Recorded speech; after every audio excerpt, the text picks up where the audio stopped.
국가의 주권이 국민에게 있고 국민을 위한 정치를 행하고 지향하는 제도와 사상, 민주주의. 인권, 자유, 평등, 다수결의 원리, 법치주의를 기본 원리로 하는 정치 시스템. 우리에게 너무도 친숙하지만 깊이 이해하기는 어려운 민주주의. 고대와 현재를 관통하는 명저들을 통해 오늘날 민주주의를 만드는 사상들을 만나고 민주주의의 미래를 고민해보는 시간. 한 권의 책과 함께 민주주의를 조금 더 가깝게 만나본다. 책 한 권에 담긴 민주주의 사상을 이야기합니다. 민주주의를 책으로 읽고 생각해보는 민주주의를 만나는 시간. 안녕하세요, 김소영입니다. 민주주의를 만나는 시간, 오늘도 알찬 강연과 함께 재미있고 다양한 이야기 나눠주실 세 분을 모셨습니다. 칸트 철학의 세계로 안내해줄 김상현 교수님, 새로운 세상을 보는 눈, 빅데이터의 전문가 김덕진 부소장님, 철학을 사랑하는 청년 김승현 학생. 네, 반갑습니다. 반갑습니다. 네, 민주주의에 대한 생각의 키를 한 뼘 더 성장시켜줄 한 권의 책, 화면으로 먼저 만나보시죠.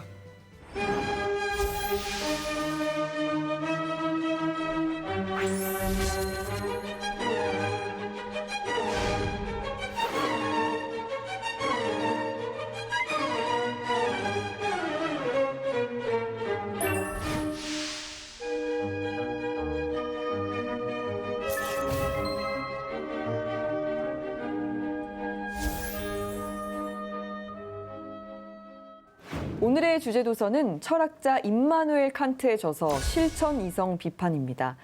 칸트는 플라톤, 아리스토텔레스, 데카르트, 헤겔과 함께 서양 철학사에서 빼놓을 수 없는 가장 위대한 철학자 중 한 명으로 꼽히죠. 맞습니다. 그래서 우리가 이른바 서양 철학사의 5대 천왕 중 한 명이다. 뭐 이렇게 얘기할 수도 있을 것 같은데요. 제가 또 이번 방송 준비하면서 칸트와 관련된 이야기를 좀 찾아봤어요. 책 읽기 전에 저자에 대해서 아는 것도 중요하니까요. 어떤 얘기예요? 많은 분들이 좀 알고 계실 것 같긴 한데 칸트가 이 걸어다니는 시계다. 라는 별명이 붙을 정도로 매우 규칙적인 생활을 했다고 합니다. 우리 승현 학생도 잘 알고 있죠? 저도 한 가지 알고 있는 이야기가 있는데요. 칸트가 최초의 철학 교수였다는 사실 알고 계신가요? 최초의 철학 교수요. 최초, 최고 이런 이야기는 항상 솔깃해지는 건데 어떤 얘기예요? 칸트가 살던 시대에는 총 두 부류가 있었는데요. 한 부류는 철학을 취미로 공부하는 사람들, 그리고 한 부류는 정치가나 공무원처럼 다른 일을 하면서 철학을 공부하는 사람들이 있었다라고 합니다. 그러니까 좀 말하자면 굳이 학문을 일처럼 하지 않아도 먹고 사는데 좀 별 지장 없는 사람들이 철학 공부했다. 이렇게 좀 얘기해도 될까요? 네, 맞습니다. 그런데 칸트 같은 경우에는 가난하고 형제도 많은 집에서 태어나서 이제 처음부터 철학을 전부 공부를 할 수는 없었고 이제 학생들에게 수강료를 받는 사강사나 아니면 도서관 사서 같은 일을 하다가 마침내 47살에 모교의 철학 교수로 임용이 돼서 평생 철학을 공부하면서 살았다는 이야기입니다. 예, 승현 학생이 미리 좀 많이 공부를 하셨네요. 모범생입니다, 모범생. 예, 제가 이 일화에서 좀 중요하게 생각하는 것이 있는데 조금 젊은 시절에 문학부 교수 자리를 의뢰를 받은 적이 있어요. 있는데 칸트가 그 자리는 자기 자리가 아니다. 그 자리는 내 자리가 아니다라고 해서 거부를 하고 꽤 오랜 기간 동안 이제 사강사 생활 등으로 고생을 하면서 마침내 늦은 나이에, 당시로는 굉장히 늦은 나이죠. 늦은 나이에 이제 철학부 교수가 된 것이죠. 이제 오늘날 우리 그런 정신을 좀 본받아야 되지 않을까, 그런 생각을 합니다. 네, 결국 칸트는 철학만이 나의 길이다라고 생각했던 요즘 말로 하면 프로 철학러가 아니었을까 하는 생각이 듭니다. 칸트는 한국인에게 유난히 사랑받는 철학자이기도 한데요. 맞습니다. 이제 그 사실을 결과를 보여주는 빅데이터 분석 결과가 좀 있어요. 우리나라 사람들이 철학 그리고 철학자에 대해서 검색했을 때 연관 키워드 순위를 좀 살펴봤는데요.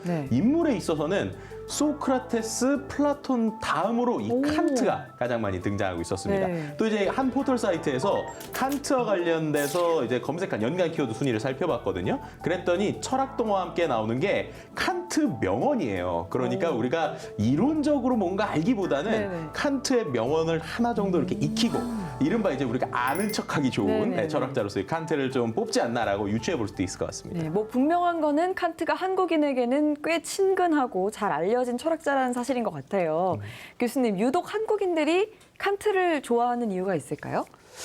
예, 아마 그 칸트 철학이 처음에 이제 구한 말에 한국에 유입이 되었는데 그 당시에 그 칸트의 윤리학이 우리의 저 전통적인 유교 사상하고 좀 많이 다른 부분이 있습니다. 네.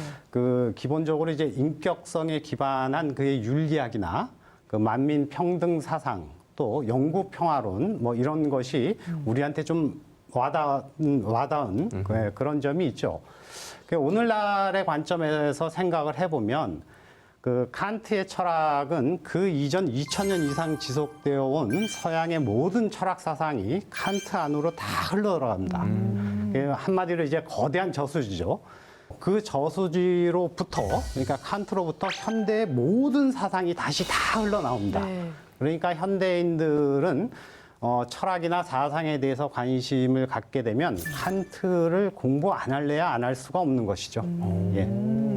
칸트 철학이 사상의 저수지다. 서양 철학사에서 차지하는 칸트 철학의 위상을 한마디로 보여주는 표현인 것 같습니다. 우리 승현 학생은 오늘의 책 실천 이성 비판 어떻게 읽었어요? 네, 저도 서양 철학에 관한 책을 많이 읽어보면서 어느 정도 읽을만 하다라고 생각을 했는데 칸트는 역시 좀 어렵더라고요. 가령 정한 명령이나 최고선 같이 책에 등장하는 단어들도 약간 낯설 때가 많았고 그래서 이런 칸트의 책을 함께 안내해 주실 수 있는 좋은 가이드가 필요하지 않나라는 생각을 했었습니다. 그래서 오늘 저희가 교수님 모시지 않았습니까? 교수님께서 오늘 북가이드로 활약 잘 해주실 거죠? 예, 뭐 좀 많이들 어렵다고 하는데 네. 한번 같이 잘 해보죠. 예. 잘 따라가겠습니다. 책을 통해 민주주의 사상에 더 가까워지는 시간. 그럼 지금부터 칸트의 실천 이성 비판 교수님의 강연으로 들어보겠습니다.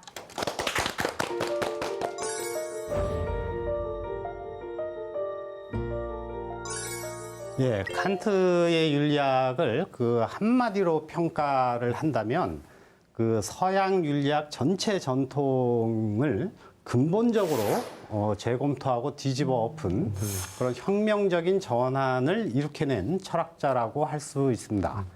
그러니까 기본적으로 그 서양 그 윤리 사상은 윤리적인 문제를 다룰 때에 변하지 않는 어떤 흐름이 있어요. 그 흐름이 윤리의 원천을 불쾌라고 하는 그 감정에서 찾았다고 하는 점입니다. 그 윤리적인 문제는 행위의 옳고 그름을 따지는 문제잖아요. 예, 그런데 그 행위의 옳고 그름의 문제를 그 각 개개인이 얼마만큼 그 이익이 증가하고 행복이 늘어나는가, 예, 거기에 기여하는 정도에 따라서 그 윤리적인 문제를 정당화하거나 뭐 부당하다고 평가하거나 했던 것이 서양 윤리학의 전체적인 흐름을 형성하게 됩니다.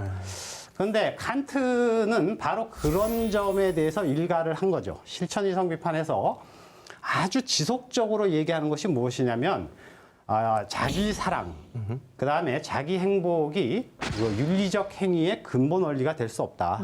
예, 그 점을 강하게 논증을 합니다. 그리고 이제 개인의 이익의 중심을 두었던 기존의 행복 윤리학에서 벗어나서 이제 스스로가 도덕법을 세우죠. 스스로가 도덕법을 세워서 이성의 자기 입법이 중심이 되는 의무의 윤리학으로 이행을 하고 있습니다. 바로 이런 점을 두고 윤리학에 있어서의 혁명이다. 예, 그렇게 표현하는 것입니다. 네, 그러니까 뭐 인간의 이익과 행복이 어떤 행위의 옳고 그름을 결정하는 기준이 될 수는 없다라는 게 칸트의 생각인 것 같은데요. 칸트의 근거는 뭐였나요? 그러니까 책 제목이 실천 이성 비판 아닙니까? 예, 그러니까 실천 이성 비판이라는 말이 칸트는 이제 어떤 식으로 쓰고 있는지 먼저 이해를 해야 됩니다. 이제 칸트가 생각하는 인간은 이제 한편으로는 자연적으로 주어진 욕구에 따라서 살아가는, 지만 다른 한편으로는 그 스스로 뭔가를 계획하고 의욕을 해서 자신이 계획하고 의욕한 대로 그 살아가는 그러니까 이중적인 존재로 파악을 했습니다. 이제 자신이 그 이 자연적인 어떤 그 욕구나 본능에 따라서 살아가는 부분을 칸트는 자연적 경향성 또는 소질이라고 지칭을 하고 이제 후자 즉 그 스스로의 의욕이나 의지, 스스로 계획을 세워서 살아가는 부분을 실천 이성이라고 지칭을 합니다. 이제 서서히 본격적으로 칸트의 그 용어들이 나오는데 뭐 어떻게 좀 따라오실만 하신 거죠? 교수님 실은 제 눈빛을 좀 이해해 좀 보셨나 본데요. 제가 아까부터 무슨 얘기죠? 교수님 얼굴만 계속 보고는 있었는데 실은 이 칸트의 철학이 이해할 것 같기도 하면서 어떨 때 이런 지점에서는 너무 어렵다 뭐 이런 생각이 좀 확실히 솔직히 좀 드는 것 같긴 해요. 네. 그 전문 용어가 그 처음에 칸트를 읽거나 접근을 할 때 하나의 진입장벽의 역할을 하죠. 네. 예, 그런데 그 진입장벽만 넘어서면 예상보다는 좀 많이 따라갈 수 있지 않을까. 예, 그렇게 생각합니다. 장벽을 한번 뛰어넘어 보겠습니다. 교수님과 함께. 네. 자, 우리가 그 조금 전에 그 칸트가 이제 인간을 이중적인 존재로 생각을 했고, 그 중에서 이제 한 부분을 자연적 경향성, 이제 다른 한 부분을 실천 이성이라고 예, 그렇게 지칭을 하지 않았습니까? 맞아요. 예, 이거는 일반적으로 표현하자면 인간은 이성적이면서 동시에 동물적인 존재라는 사실을 의미합니다. 우리가 일반적으로 삶을 살아갈 때 가장 먼저 우리한테 영향을 주는 건 아무래도 그 동물성이라고 할 수 있겠죠. 그리고 그 중에서 가장 강력한 영향을 미치는 것은 우선 내가 즐겁고 행복하자는 겁니다. 네. 각자가 행복을 추구하는 것이 그 자체로 도덕적으로 부당하다. 이렇게 얘기할 수는 없습니다. 예, 그런데 한번 생각을 해보죠. 예, 우리들 각자가 그렇게 이 각자의 행복만을 추구한다면 그러면 어떤 일이 발생을 할까요? 싸우겠죠. 예, 그렇죠. 나의 이익을 추구하기 위한 그런 과정에서 어떤 이는 행복을 더 많이 누릴 수 있게 되고 또 어떤 이는 불행해지고 자기 행복을 쟁취하기 위해서 심지어는 우리가 부도덕하다라고 하는 일마저 정당화하는 아주 윤리적으로 심각한 문제가 초래될 수 있습니다. 근데 한번 생각을 해보죠. 과연 인간이 자기한테 행복한 그것만을 위해서 계속적으로 비윤리적이고 부도덕한 행위를 행해 나갈까?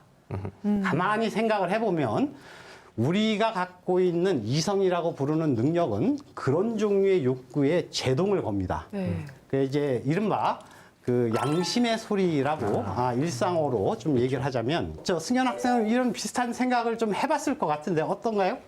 저는 버스나 지하철을 탈 때 가끔 나이가 많은 어르신이나 임산부가 타면은 자리를 비켜드려야 되나 말아야 되나 라는 생각이 들 때가 있더라고요.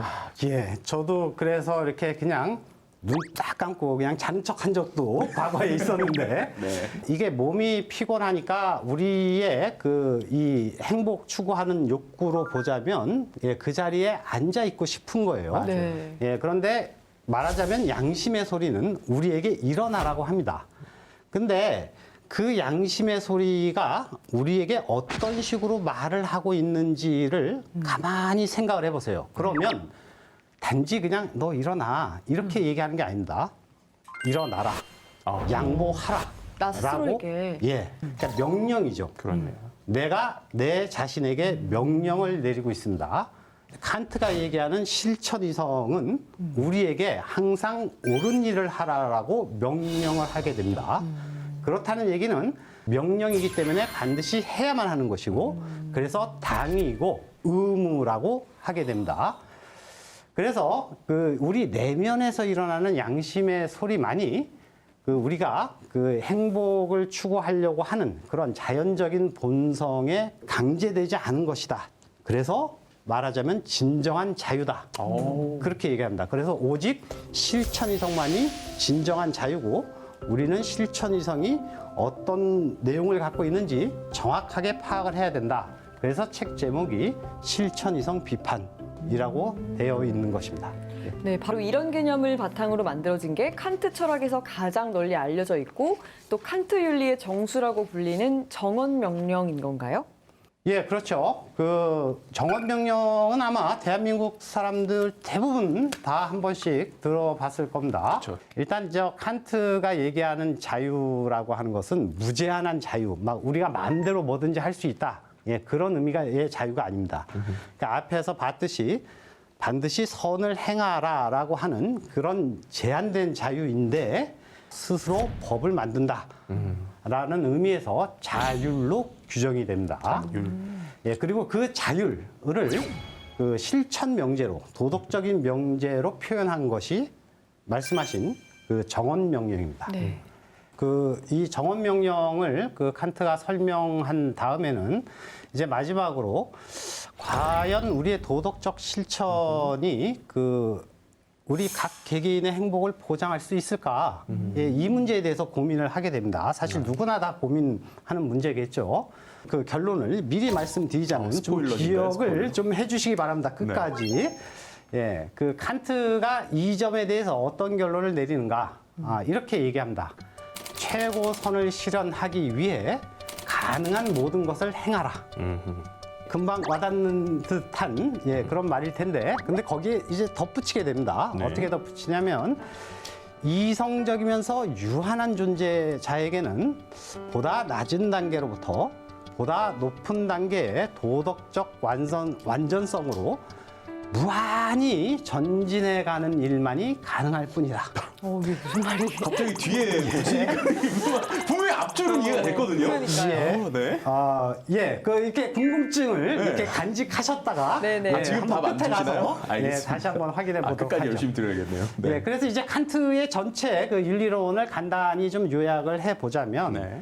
그 칸트는 이제 이전의 서양 윤리에서 많이 논해지던 덕 또는 행복의 윤리학이 갖는 근본적인 그 한계점을 지적하고, 그걸 전복해서 오직 인간의 자유에 입각한 의무의 윤리학을 정립하였다고 볼 수 있습니다.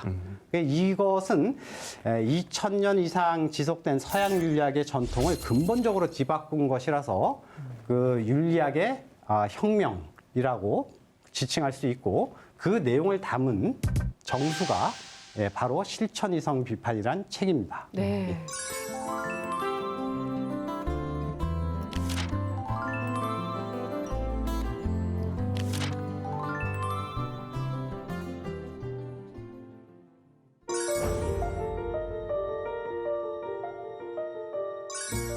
칸트의 윤리학이 그 이전의 윤리학하고 완전히 다르다고 하지 않았습니까? 그렇게 얘기하는 이유 중에 하나는 이제 우리가 곧 보게 될 정언 명령 안에 그 보편성, 그다음에 이 존엄성, 그다음에 공정성. 이 공정성은 입법의 원리를 얘기합니다. 이 공정성, 그러니까 보편성, 존엄성, 그다음에 공정성이라고 하는 그 세 가지 특성을 함께 표명하고 있는 점입니다. 그 중에 이제 실천이성 비판에 그 표명된 거를 먼저 한번 보겠습니다. 내 의지의 준칙이 항상 동시에 보편적 법칙 수립의 원리로서 타당할 수 있도록 그렇게 행위하라. 잠깐만요. 이거 한글 맞죠? 교수님 도움이 필요합니다. 좀 해석 좀 해주세요. 너무 자연스러운 일입니다. 자연스러운 거죠? 그죠? 소화가 필요합니다. 네. 좀 익숙해지면 쉬워집니다. 네. 이 문장이 일견 읽기에는 굉장히 어렵게 느껴질 텐데, 몇 개의 단어만 이렇게 좀 일상어로 좀 바꾸면 그러면 좀 금방 이해가 될 것 같습니다.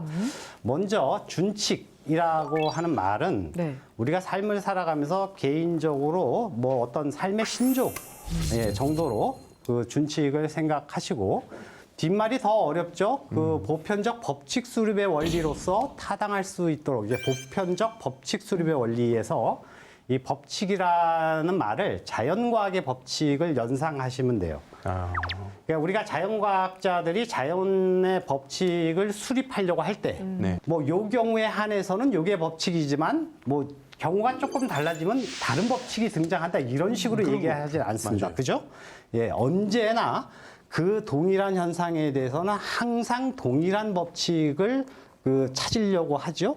그러니까 보편적 법칙 수립의 원리라고 하는 것은 일상어로 딱 바꿔버리면 예외 없다. 예외 없다. 그래서 그걸 이제 합쳐서 생각을 하면 스스로 삶의 신조를 하나 세워요. 삶의 신조를 세우고 그 신조에 따라서 행위를 하는데, 삶을 살아가는데 그 어떠한 예외도 두어서는 안 된다라고 하는 게 첫 번째 실천이성 비판에서 등장한 정원 명령의 내용입니다. 소화가 좀 되는 것 같아요. 예. 시원하네요. 예, 네. 그럼 이제 이게 쉬운 것 같아도 실제 실천에 적용하는 건 만만치 않은데 우리 가장 간단한 예를 한번 네. 들어보죠. 나는 거짓말은 하지 않겠다. 라고 누군가가 자기 자신의 삶의 준칙으로 그걸 하나 이 설정을 했다라고 네. 가정을 해봅시다.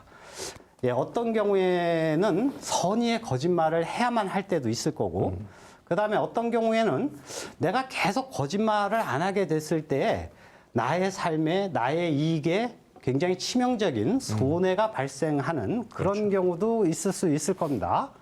정원 명령에서 얘기하는 건 아까도 얘기했듯이 나에게 손해가 날지라도 예?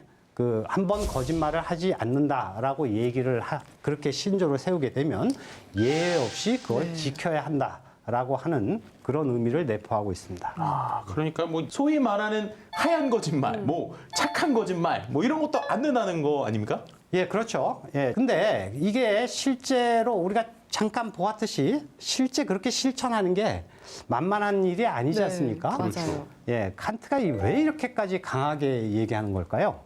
만약에 우리가 일상적으로 하듯이 상황에 따라서는 좀 거짓말을 해도 되겠다. 예, 만약에 그렇게 준칙을 세운다면 네네네. 그러면 승현 학생 그럼 어떻게 될 것 같아요? 자기 편의에 따라서 약속을 안 지키는 사람들이 많아질 것 같습니다. 그렇죠. 예, 금방 예상이 됩니다. 상황에 따라서 달라진다거나 혹은 나는 되지만 너는 안 된다라는 식의 어떤 예외가 있게 되면 도덕성은 확립될 수 없다는 것이 칸트의 생각이죠. 제가 이제 그 철학 공부를 하다 보면은 이렇게 그 여러 형태의 그 세미나 같은 걸 하는데요. 네네. 이제 어떤 분하고 실천이성 비판하고 정원 명령 뭐 이런 거를 이제 세미나를 이렇게 하는데 그분이 아주 편하게 말씀하시더라고요. 그러니까 준칙을 한번 세우면 그 남들한테 그 쪽팔리는 일은 없어야 된다. 예, 그렇게 말씀하시더라고요. 네네. 확 와닿는 게 있더라고요. 네. 아니 준칙을 세우고 말이지. 그 내가 이랬다 저랬다 뭐 이 핑계 대고 저 핑계 대고 하면 그 창피해서 어떻게 사냐. 예, 그러니까 그런 일은 버리지 말자. 네. 예, 그런 의미가 아니겠는가. 예, 그렇게 하더라고요. 마지막 말씀을 들으니까 좀 귀에 쏙쏙 들어오는 것 같습니다. 교수님 말씀을 좀 정리해보자면 일단 준칙을 세웠으면 그 준칙을 실천할 때 모든 사람에게 적용해도 자기 모순에 빠진다거나 뭐 자신이나 타인을 속이는 일은 없도록 행위해야 한다. 이런 게 핵심이라고 볼 수 있나요? 예, 그렇죠. 예, 아주 정확합니다. 이제 두 번째, 이게 정원 명령을 한번 같이 보겠습니다. 너는 너 자신의 인격에 있어서건 다른 모든 사람의 인격에 있어서건 인격성을 수단으로서만 사용하지 말고 항상 동시에 목적으로 사용하도록 그렇게 행위하라. 라고 하는 게 이 두 번째 네. 그 정원 명령입니다.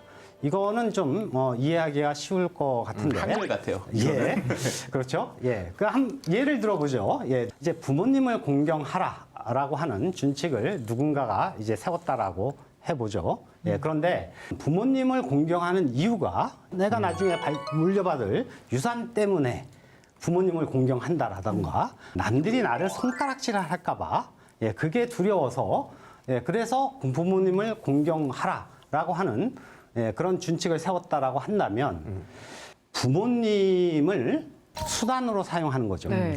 예, 재산을 위한 수단 혹은 타인에게 받을 만한 칭찬의 수단으로 사용을 하는 거지 않습니까? 그러니까 그런 종류의 것은 겉보기에는 윤리적이지만 실상은 비윤리적이다.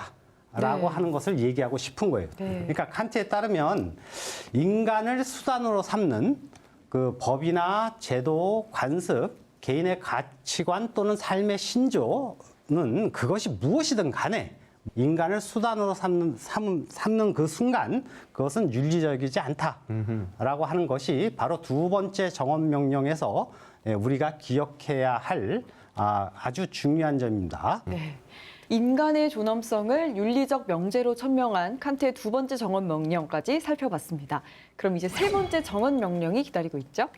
예, 이제 좀 그 칸트의 그 용어법에 좀 뭐 익숙해질 만도 할 텐데. 네. 조금씩 넘는 보이더라고요. 그렇게 기대하면서 네. 그 세 번째 정원 명령을 한번 보겠습니다. 네. 자신이 입법한 모든 준칙들은 자연 법칙이 자연의 왕국에서 그런 것처럼 목적의 왕국에서도 일치하도록 행위하라. 입니다. 자, 예, 이제 저 갑자기 또 약간 답답해질 수 있는데 넘어가다가 예, 여기에서 이제 목적의 왕국이라는 말을 먼저 이해를 해야 될 것 같아요. 맞아요, 예, 맞아요. 자연의 왕국이라고 하는 건 이제 자연 세계 얘기하는 거고, 목적의 왕국은 목적들이 모여 사는 나라, 즉 인간 사회를 지칭합니다. 예, 그런데 자연 법칙은 그 자연의 왕국에서 항상 보편적으로 예외 없이 적용되지 않습니까? 예, 그러니까 그렇게 적용되듯이 우리가 스스로 입법한 우리의 준칙도 자연 법칙처럼 그렇게 공평하게 예외 없이 적용될 수 있도록 예, 그렇게 준칙을 정하라라고 하는 겁니다. 그러니까 이게 이제 조금 풀어보면 이제 각자 준칙을 세울 때 그 준칙을 세우는 이유가 나를 위해서라거나 혹은 내 가족, 내 이웃 혹은 내가 속한 어떤 집단에게만 유리한 그런 종류의 준칙을 세워서는 안 된다라고 네. 하는 겁니다. 그래서 우리가 앞서서 그 정언명령의 3가지 특징을 얘기했을 때 마지막에 공정성에 대해서 얘기했고 네. 그 공정성이 이제 입법의 원리에 해당한다라고 네. 얘기하지 않았습니까? 이 3번째 정언명령이 바로 그것을 표현하고 있는 겁니다. 내가 속한 사회에서 구성원들을 대표해서 구성원 모두에게 적용할 수 있는 올바르고 공정한 규칙을 세워야 된다. 이거 지금의 민주주의 제도랑 좀 연결될 수 있는 지점으로 볼 수 있는 거 아닌가요? 예, 그렇죠. 예, 아주 그 정확히 보셨습니다. 드디어 제가 허들을 넘은 것 같아요. 좋습니다. 예, 네. 예. 그래서 칸트의 정언명령은 거듭 말씀드리지만 보편성, 존엄성, 공정성이라고 하는 그런 특성을 갖는다라고 그렇게 정리하시면 될 것 같고 모든 인간의 존엄함이 보호될 수 있도록 도덕적 규칙을 만들고 예. 그다음 그 도덕 규칙을 언제 어디서나 누구에게나 예외 없이 적용되도록 행위하라라고 네. 하는 겁니다.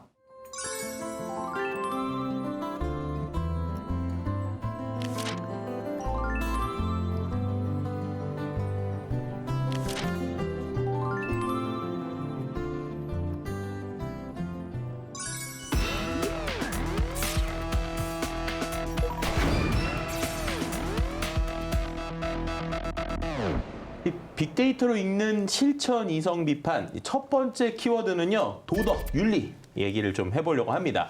우리나라 사람들은 이 도덕이라는 말을 어떤 맥락으로 쓰는지 오늘도 한번 인공지능을 활용해서 토픽 검색을 한번 실행을 해봤습니다. 그 결과요. 교육 분야에서 확실히 이 도덕이라는 말을 좀 많이 네. 쓰이는 것 같은데요.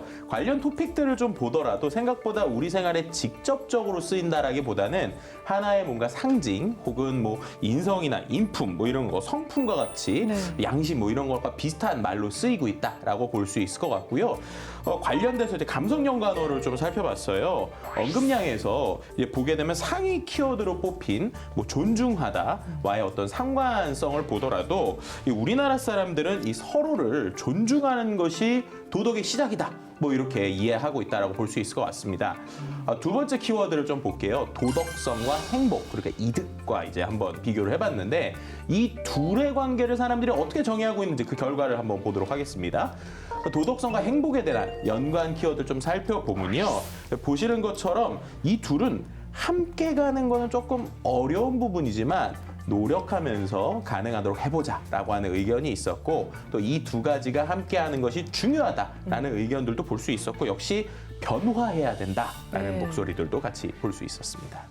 서로의 생각을 존중하는 것이 도덕의 시작이다라고 보는 우리나라 사람들의 생각이 어찌 보면 이 두 번째 정언명령에서 칸트가 말했던 인간의 존엄성과 연결되어 있는 것 같아서 이 칸트의 통찰력이 참 대단하구나라는 생각이 드네요. 네. 그럼 마지막 키워드도 알려주시죠. 네, 마지막 키워드는요 바로 철학입니다. 이 칸트 철학의 핵심 중 하나라고 할 수 있는 실천 이성 비판을 이야기하면서요. 과연 이제 빅데이터에서는 철학에 대해서 어떻게 얘기하고 있는가? 있는가, 우리는 어떤 생각을 가지고 있는지 궁금해서 한번 살펴보게 됐는데요. 일단은 언급량 자체가 앞서 살펴본 도덕에 대한 언급량도 훨씬 높은 수치를 보여서 관심이 컸었고, 뭐 관련 키워드들을 보더라도 못한다, 뭐 어렵다, 힘들다 등의 연관 키워드가 좀 보이기는 했어요. 하지만 또 반대로 철학을 통해서 인생이 변화했다, 인생에 있어서 중요하게 생각했기 때문에 노력하면서라도 배우겠다, 뭐 이런 내용들도 볼 수 있었고요. 특히 좀 쉽게 배우기 위해서 이 철학자들의 이야기들을 좀 통해서 공부했으면 좋겠다라고 하는 생각들도 빅데이터를 통해서 참 살펴볼 수 있었습니다. 결국 인생을 살아감에 있어서 철학을 배우고 공부하는 게 중요하다는 생각들을 하고 있는 것 같습니다. 민주주의를 만나는 시간, 바로 이 프로그램이 그 생각을 실천하고 있기도 하고요. 한 권의 책을 다양한 시각으로 읽어보고 생각해보는 민주주의를 만나는 시간. 오늘 칸트의 실천 이성 비판으로 함께 이야기 나누고 있습니다. 마지막 이야기 이어서 들어보겠습니다.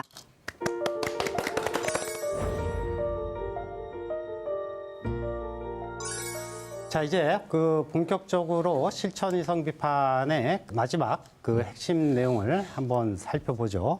칸트는 이렇게 얘기합니다. 최고선에 무한히 접근해 가는 것이 모든 유한한 이성적 존재자가 할 수 있는 유일한 것이다.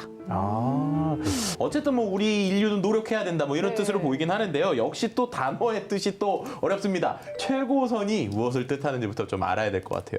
예, 그 최고선은 사실 그 학문적으로 따지고 들면 굉장히 어려운 말인데, 네. 예, 우리는 일단 이렇게 이해하자고요. 최고선은 단어 말 그대로 가장 좋은 것, 최고의 선, 뭐 이런 예, 건가요? 가장 좋은 상태를 의미합니다.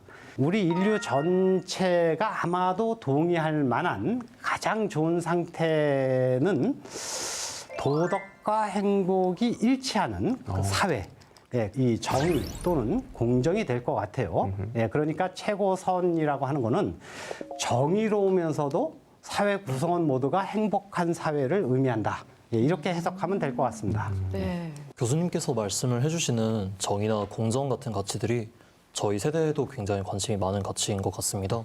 또 정의롭고 행복한 사회는 정말 민주주의 사회가 지향하는 가치랑도 일치하는 것 같은데요. 혹시 그러면 최고선이 민주주의 사회가 지향해야 되는 가치라고 할 수 있을까요? 그렇죠. 네, 저는 충분히 그렇게 그 해석할 수 있고 또 그렇게 해석되어야 한다라고 생각을 합니다. 그 칸트가 말한 실천 이성 혹은 이성적 존재자인 인간이 이룩하고자 하는 최종적인 목표가 뭐냐? 예, 그것은 최고선인데 그 최고선이라고 하는 것은 말하자면 민주주의가 원하는 것이기도 하죠. 자, 그런데 지금 이 지점에서 우리가 한번 생각을 해보자고요. 우리가 살고 있는 이 사회적 현실이 정말로 최고선, 즉 정의로우면서 동시에 누구나 행복한 사회에 도달했다. 예, 여기에는 약간 좀 의문점이 생기지 않습니까? 네. 뭔가 좀 네. 아직 부족하다고 네. 생각할 것 같아요. 그럼 우리가 이제 부족하다고 느끼는 이유가 뭔가? 그걸 먼저 살펴봐야 되지 않습니까? 우리의 현실은 행복이냐 도덕이냐, 그러니까 도덕성을 준수할 거냐 아니면 나의 행복을 우선시할 거냐를 그 선택해야 되는 그런 상황이 꽤 자주 벌어진다는 거죠. 만약에 사람들이 도덕적인 삶을 사는데 그런 도덕적이고 양심적인 삶을 사는 사람이 너무나 당연하게 그에 상응하는 어떤 행복을 누린다면 그러면 별 문제가 없을 것 같아요. 근데 현실은 사실 상호 배타적인 경우가 많습니다. 맞아요. 만일 각자가 양심적이고 도덕적으로 사는 것만으로 각자가 충분히 행복을 누릴 수 있다는 것이 보장된다면 우리가 과연 윤리적인 문제를 고민할 필요가 있을까요? 예, 아마 그런 게 보장이 된다면 우리는 칸트의 이 어려운 책을 읽을 필요도 없을 거고 책을 덮고. 맞습니다. 아마 한 걸음 더 나가서 네. 아마 칸트가 실천이성 비판을 쓰지도 않았을 거라고 그렇게 생각할 수 있을 것 같아요. 즉 우리가 살고 있는 이 인간 사회에서는 최고선을 이룩하는 것이 불가능하다. 그렇게 생각했다는 거죠. 근데 최고선이 현실 세계에서는 불가능하다라고 딱 말을 하면 사람들이 그 불가능한 목표를 위해서, 그러니까 최고선에 이르기 위해서 애쓸 필요가 없는 건가? 라는 생각이 드는데 칸트가 그런 의미로 말한 건 아니었겠죠? 그렇죠. 네. 예, 우리가 이제 그 칸트 실천 이성 비판을 보기 위해서 처음에 좀 스포일한 게 있잖아요. 그거 좀 기억하자. 그렇게 얘기했는데, 그 점에 대해서 그 칸트가 이렇게 대답합니다. 처음에 했던 것처럼 최고선을 실현하기 위해 가능한 모든 것을 행하라. 이제 과거에는 좀 야만적인 어떤 문화를 가졌을 당시에는 이제 힘을 잘 활용하는 사람이 더 많은 행복을 획득했다. 그렇게 볼 수 있겠죠. 그런데 사회 교양 수준이 좀 높아질수록 그 도덕성과 행복이 과거에 비하면은 좀 그 간격이 좁혀지는 과거의 문명이 그 역사를 통해서 과거에서 현재로 쭉 진보를 하게 되면 우리 인간은 결국엔 최고선이라고 할 수 있는 그런 이념에 조금 더 가깝게 다가설 수 있겠다. 그래서 이제 이렇게 얘기하는 거죠. 이성적이면서 유한한 존재자에게는 이제 인간을 지칭하는 거죠. 이성적이면서 유한한 존재자에게는 보다 낮은 단계로부터 보다 높은 단계로의 도덕적 완전성으로 무한히 전진해 가는 일만이 가능할 뿐이다. 우리가 여기에서 이제 그 도덕적 완전성을 그 민주주의, 그러니까 정의롭고 행복한 사회라고 하는 건 이제 민주주의 사회에서 원하는 거 아닙니까? 그렇죠. 그렇게 바꿔본다면은 우리가 희망하는 완전한 민주주의가 달성되지 않았다 하더라도 우리는 완전한 민주주의를 향해서 지금보다 더 나은 사회를 향한, 지금보다 더 훌륭한 우리를 대신할 입법자를 선출하기 위한 노력을 멈추지 말아라 라고 하는 것이 현대 민주주의 사회의 구성원인 우리에게 그 칸트가 전하는 메시지라고 할 수 있을 겁니다.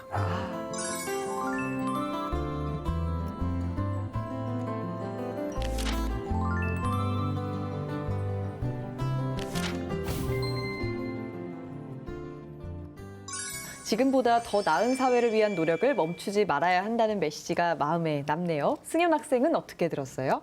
네, 칸트의 철학이 현재를 사는 우리에게 어떤 의미를 갖는지, 또 이제 민주주의 사회의 구성원들에게 필요한 어떤 도덕성, 그리고 그런 도덕성이 어떤 의미를 갖는지에 대해서 알 수 있었던 시간인 것 같습니다.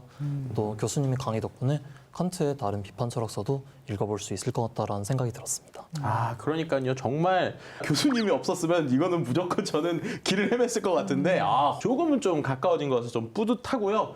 저도 또 들었으니까 도전해야죠. 칸트의 철학에 도전해볼 용기를 가지고 좀 도전해보도록 하겠습니다. 네, 그럼 그 도전과 함께하면 좋을 한 권의 책도 소개해드려야죠. 네. 실천 이성 비판과 함께 읽으면 좋은 책, 짝꿍 도서를 소개할 시간입니다. 승현 학생이 준비해 주셨죠? 네, 제가 오늘 준비한 짝꿍 도서는 제가 최근에 재미있게 읽은 책이기도 한데요. 이제 칸트의 실천 이성 비판을 좀 더 이해할 수 있는 왜 칸트인가? 라는 책입니다. 오, 민주주의를 만나는 시간에서 처음 등장한 2000년대에 출간된 도서입니다. 2000년대. 네. 어떤 점에서 이 책을 함께 읽으면 좋겠다고 생각했어요? 이제 이 책은 칸트를 조금 더 쉽게 이해할 수 있고, 또 이제 칸트 철학의 핵심 개념들이 요약되어 있을 뿐만 아니라 이제 칸트의 3대 비판 철학서를 조금 요약을 해놓았기 때문에 실천 이성 비판을 이해하기에도 굉장히 도움을 줄 수가 있을 것 같습니다. 단순히 칸트 철학을 과거로 가서 그 이렇게 화석을 부활시키듯이 그렇게 해석했다기보다도 폭넓고 아주 풍부한 관점에서 그 칸트를 접할 수 있는 그런 좋은 책이라고 그렇게 생각을 합니다. 아니 뭐 이쪽만 추천도 아니고 추천 꽝꽝꽝 하는데 또 안 읽을 수가 없네요.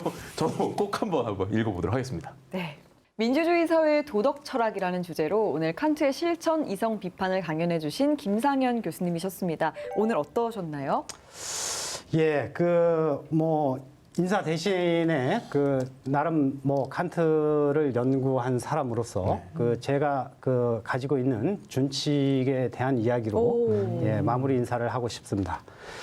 제가 나름대로 세운 준칙은 선대의 불합리함을 후대에 전승하지 말자입니다. 민주주의가 우리 주제인 만큼 좀 연관을 지어서 얘기를 하자면은 정치에 무관심하지 말고 적극적으로 관심을 가지고 반드시 투표에 참여하는데 그런데 각자가 생각하는 불합리함이 있지 않겠습니까? 그렇죠. 그 불합리함을 가지고 있는 후보자는 선택하지 말고 그 선대의 좋은 것들을 잘 계승하고 또 새로운 좋은 것을 제안하는 후보자를 선택하자. 그런 의미로도 그 제 자신이 저의 삶에 적용하는 준칙입니다. 교수님께서 준칙을 들려주셨지만 사실 민주 시민이라면 누구나 새겨야 할 준칙이 아닐까 하는 생각이 들었습니다. 가능하지는 않지만 해야만 하는 운명을 타고난 존재. 이것이 칸트가 통찰한 인간의 운명이라고 하죠. 그 통찰을 오늘날 민주주의 사회를 살아가는 우리에게 적용해 본다면 지금보다 더 나은 민주주의를 위해서 또 더 완성에 가까운 민주주의를 위해서 우리에게 주어진 의무와 권리를 잘 이행해야겠다라는 뜻이 되지 않을까 싶습니다.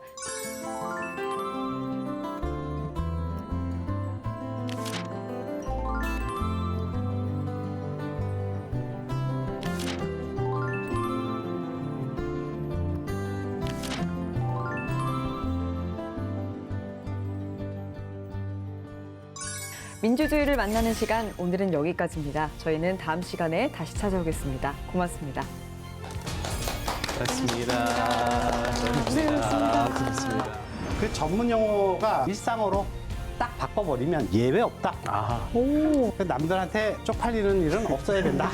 확 와닿는 게 있더라고요. 네. 소화가 좀 되는 것 같아요. 아, 시원하네요. 칸트가 어떤 결론을 내리는가? 인간의 존엄함이 보호될 수 있도록 도덕적 규칙을 만들고 누구에게나 예외 없이 적용되도록 행위하라.